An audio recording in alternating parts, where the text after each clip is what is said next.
hope that the President of the United States would follow the lead of so many other presidents before him to be a healer in chief and not a fanner of the flame.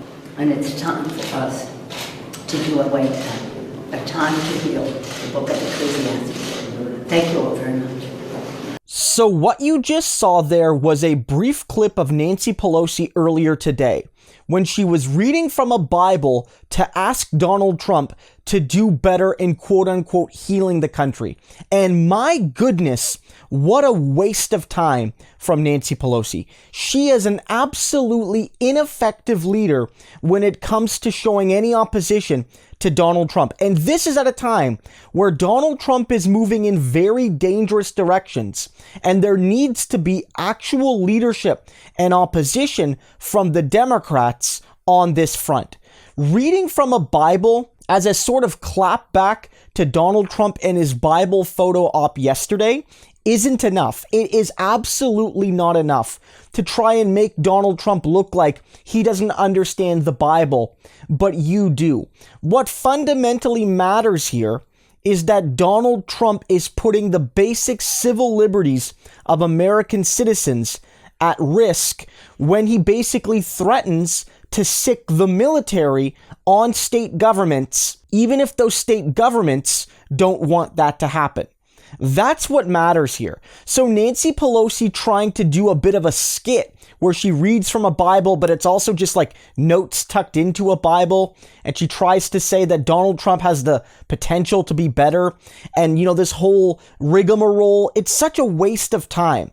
The Democratic leadership needs to be very clear in outright condemning Donald Trump and what is his very, very clear slide towards totalitarianism. That's what we need to see from Nancy Pelosi and company. And a lot of people are saying, why didn't Pelosi actually propose anything during this glorified Bible photo op? Why didn't she actually do anything? And it's a mixture, I feel, of utter incompetence and the fact that Pelosi actually doesn't really want anything to change all that much. That her whole image is about the culture of anti-Trumpism, but when push comes to shove, she's not willing to fight back against the president and his regressive ideology when the chips are down, which is why you'll see her clap sarcastically at Trump, or you'll see her rip up a Trump State of the Union speech, but she'll fast-track Trump budgets, she'll give him money for all of his regressive ideas, she won't put forward progressive options in any stimulus packages, which are popular with Democratic voters and with the progressive wing of her own party. She, at the actual core of her day-to-day actions, has done nothing significant to oppose Donald Trump, has done nothing significant to fundamentally say to American voters, to the people, to the citizens, this man is dangerous. We cannot ask him to do better because he can't or won't do better.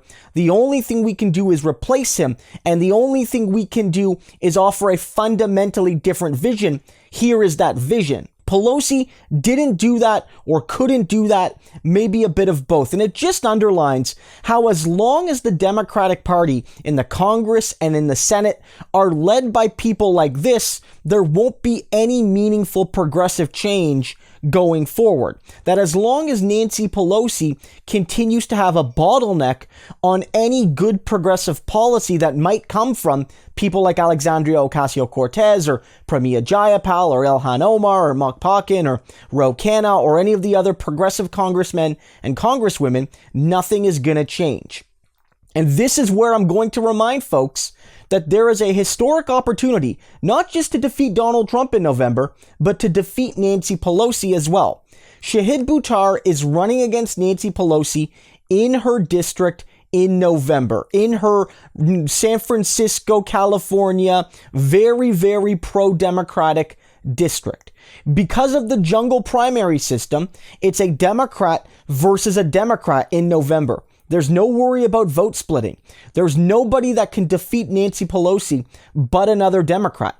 Shahid Buttar is a progressive. He believes in ideas like Medicare for all. He believes in ideas like empowering the Democratic membership to have real input into party policy and party direction. He's not afraid to call out Donald Trump. He's not afraid to speak truth to power. He's not afraid to put respectability politics to the side to actually get something done. Nancy Pelosi is an awful politician. Even if you agree with her ideals, which, like, why would you? Unless you're a billionaire or a multi-millionaire.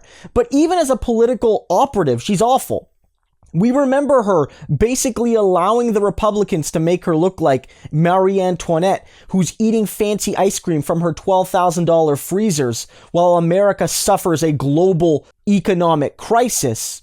And now she does this off-center, awful audio, awkward reading from a Bible, not reading from a Bible critique of Trump, where she actually offers nothing to the American people, let alone, the idea that, Donald Trump is bad for weaponizing the Bible in his political messaging. And the response is for you to do the exact same, ignoring the fact that millions of Americans don't believe in that book as anything special because they have other faiths or no faith at all. It's like you're criticizing Trump for bringing together Christianity and his regressive politics, and you're doing the exact same thing. It fails as political messaging. It fails as political theater.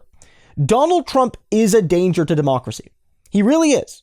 I'm not denying that. No one on the left is denying that, especially with what we've been seeing over the past couple days and past couple weeks.